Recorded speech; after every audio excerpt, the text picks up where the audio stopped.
Salem Meenakshi and மீனாட்சியில் நான் வாங்கின பாத்திரத்தில் எப்படி சாதம் வடித்தேங்கிறத இப்போ பார்க்க போகிறோம்.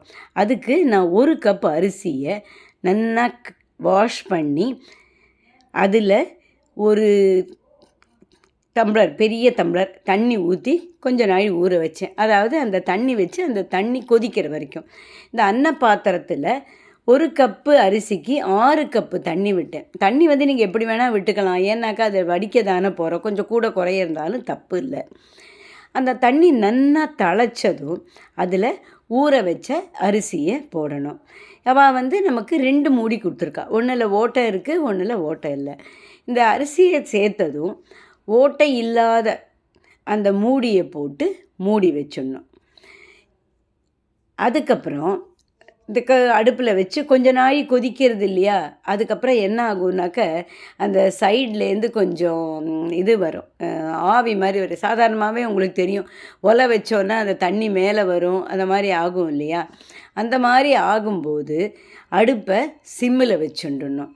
கிட்டத்தட்ட ஒரு 15 நிமிஷம் போதும். அந்த 15 நிமிஷம் முடிஞ்சதுக்கப்புறம் அதை எடுத்து கீழே வச்சுட்டு அந்த ஓட்டையாக இருக்கே அந்த மூடியை போட்டு சைடில் கிளிப்பை போட்டு கவுத்து ஒரு பாத்திரத்தில் இந்த கஞ்சியை எடுத்து வச்சுட்டா சூப்பராக வடித்த சாதம் வருது. ரொம்ப ரொம்ப நல்லாயிருக்கு. இதில் என்னை விட என்னுடைய ஹஸ்பண்டுக்கு ரொம்ப ரொம்ப சந்தோஷம்.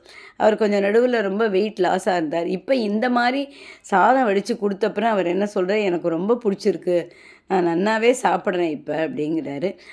பொலன்னு சாதம் என்னமா இருக்குது பாருங்கோ, சூப்பராக இருக்குது. எல்லோரும் வாங்கி இதை யூஸ் பண்ணிக்கோங்க. எஸ்பெஷலி சுகர் இருக்கிறவாளுக்கு இது ரொம்ப நல்லது. பை காட்ஸ் கிரேஸ் எங்களுக்கு சுகர் எல்லாம் பிபி எல்லாம் ஒன்றும் இல்லை. இருந்தாலும் இந்த வடித்த சாதம் அவ்வளோ நல்லா இருக்குது.